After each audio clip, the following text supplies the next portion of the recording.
Hello mga Spark, kamusta kayo? So mga Spark, pag-uusapan po natin ang mga pinakagustong marinig ng mga lalaki sa part na nilang babae.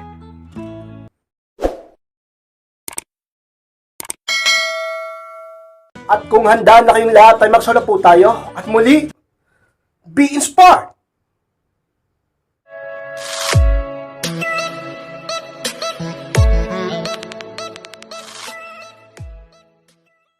At ang unang bagay na pinaka gustong marinig ng mga lalaki sa part na nilang babae is, sasama ako sa iyo kahit saan. Just Max pa din sa pinaka, talaga namang inaasam-asam na mga kalakihan na marinig sa kanilang partner sa babaeng mahal nila. Dahil, kayo pa ng isa pinaka naiisip namin kapag yan ang naririnig namin sa partner namin mahal namin babae, ay iniisip namin na siya ay napaka-loyal sa amin at mahal kami at tapat sa amin. O pumakit Spark, di ba isipin mo naman, kahit saan pumunta lagi sasama ka. Ibig sabihin talagang pinapahalagahan mo yung partner mo. So isa pinaka talaga namang nakakakilig din sa lalaki at magdudulot sa kanya ng saya. At kung gusto mo na mapaligaya ang partner mo, sa isa pwede mong ibulong o sabihin sa kanya na buong puso at kaseryosohan.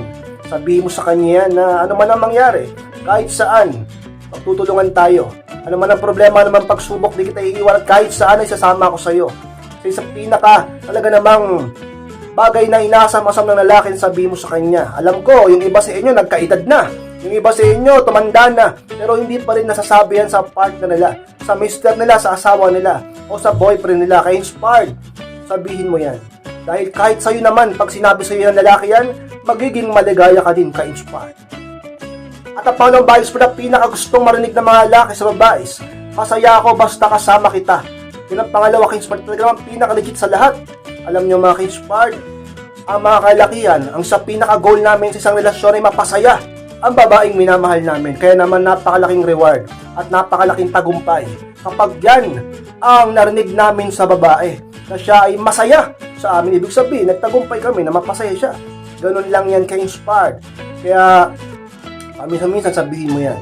Dahil ulitin ko, talaga namang siya sa pinaka-gustong marinig namin. Kahit kayo naman, kahit sabihin ng boyfriend mo sa iyan o ng asawa mo, magiging proud ka din dahil siya ay masaya sa'yo. Bakit pa siya maghanap ng iba, masaya naman yan sa'yo, di ba? Pag narinig ng lalaki yan na sinabi mo sa kanya, isipin niya na din talaga na magiging loyal, faithful ka sa kanya. Bakit? Sapagkat masaya ka, hindi mo kailangan pang maghanap ng iba. Talaga namang ka-inspire sa isa pinakasikreto bagay na dapat mo sabihin sa partner mo upang maging masaya kayo at upang mas lalong tumibay yung pagmamahal. Sapagkat ka-inspired, yan ang sa pinakagustong-gustong marinig namin mga kalakihan na sabihin ng babaeng mahal namin sa amin. At ang pangatlong bagay na pinakagustong marinig ng mga lalaki sa babae, hindi ako nagkamali sa pagpili sa'yo. Yan ang pangatlo, ka-inspired. Alam nyo mga ka-inspired, kapag yan ang sinabi mo sa boyfriend mo o sa asawa mo, ay sigurado ka-inspired, mas lalo kayong magmamahal at magiging masaya kayo. Bakit? Sapagkat kabaliktaran, kapag nag-aaway ang mag-asawa o magka-partner, minsan nababanggit yan na nagkamali ako sa pagpili sa'yo. Talaga naman, hindi ako masaya sa'yo. Nasira ang buhay ko dahil sa'yo. Talaga naman, hindi man pahalata ng lalaki o ng babae, ay nasasaktan ng sobra yan. Durog na durog yan. Pero kabaliktaran, kapag sinabi mo sa kanya na hindi ka nagkamali ng pagpili sa kanya, magiging sobrang saya niya. Hindi naman niya ipahalata. Kaya naman ka-inspired, kung gusto mo na talaga namang mas maging matibay kayo at mapasaya ang partner mo sa isa bagay na pwede mong sabihin sa kanya, pinakagustong marinig na lalaki sa babaeng mahal niya, ka-inspired. At ang pang-apat na bagay na pinakagustong marinig ng lalaki sa partner niya babae, tanggap kita kahit sino ka pa. Yun ang pang-apat, ka-inspired. Siyempre naman, lahat naman tayo may nakaraan. Lahat tayo may mga pagkakamali noon pa man. Kaya dapat ka-inspired, matuto tayong mag-unawaan, magpatawaran at tanggapin ang isa't isa. Kung lalaki tinanggap ka sa nakaraan mo, dapat tanggapin mo rin siya.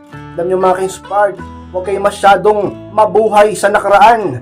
Past is past. At wala na kayong magagawa sa mga nakaraang nangyari na. Kahit magbaliktad-baliktad ka pa dyan, na talaga namang ka-inspired, kung ano na pang gawin mo dyan, hindi mo na mababalik ang orasan. Nagawa mo na, nangyari na. Mag-focus kayo sa kasalukuyan. Yung iba kaya lagi nag-aaway, kaya lagi nagtatalo, kaya lagi nagbubungangaan kasi binabalik yung nakaraan.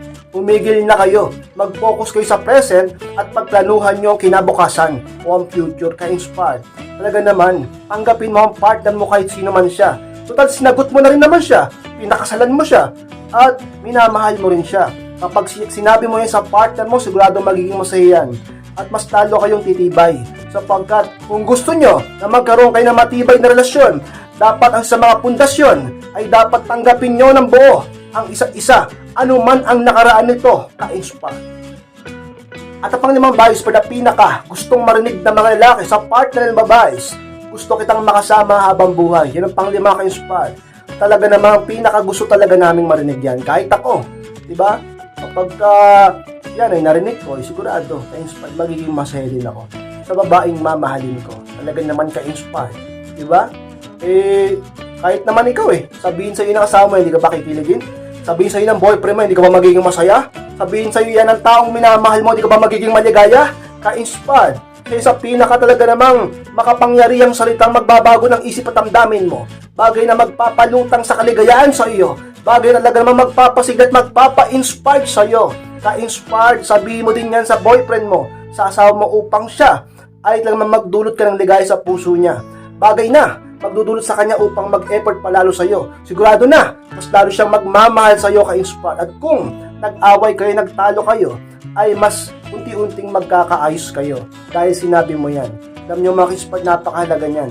Hindi naman sa nagbabalidate ka o baliw ka sa kanya, pero dahil pinapakita mo sa kanya na ikaw ay nagmamahal ng tunay sa kanya. Sa bagay na pwede mong sabihin sa partner mo upang siya ay maging maligaya sa iyo at mas maging matibay kayo. Pinakagustong marinig ng isang lalaki sa iyo, ka-inspire.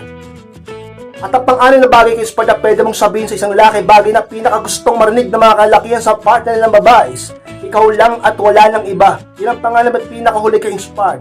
Kapag yan ang sinabi mo sa partner mo, ay talaga namang ka-inspire, sasabihin niya rin sa iyo ang totoo. At talaga namang sasabihin niya rin sa iyo na ikaw lang din at wala ng iba. Alam nyo, lahat tayo gusto natin ng kasiguraduhan. Gusto natin ng katiyakan na tayo ay talaga namang mamahalin hanggang dulo ng partner natin. Kayo mga kababaihan, lalo na kayo, gusto nyo ng safety talaga. Gusto nyo talaga ng kasiguraduhan hanggang dulo. Ganyan ang mga kababaihan. Pero hindi nyo nalalaman na kaming mga lalaki, gusto rin namin yan. Na yung babaeng mahal namin ng partner namin ay magiging loyal at faithful sa amin panghabang buhay, mananatili at hindi kami iwan, diba? Sapagkat ang mga kalakihan na may puso rin naman, ang mga kalakihan ay umaasa rin naman sa tunay na pag-ibig. Bagay na talaga namang hinahanap-hanap namin. Sana'y matagpuan ng partner nyo sa inyo, ka-inspired. Sa bagay na pwede mo sabihin sa kanya ngayon na mismo o kahit mamaya, diba? Ka-inspired. Sabihin mo sa partner mo yan na siya lang at wala ng iba. Sigurado ako, magkakakiligan kayong dalawa, maglalambingan kayo at mas lalo pang magmamahalan. Bagay na pinakagustong marinig ng isang lalaki sa iyo, ka-inspire.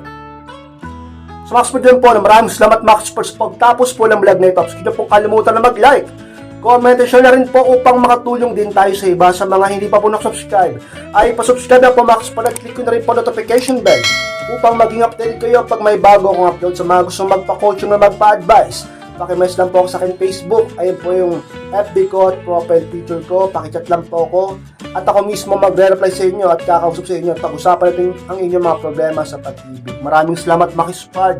Mag-iingat po kayong lahat. Mahal ko po kayo at muli, be inspired!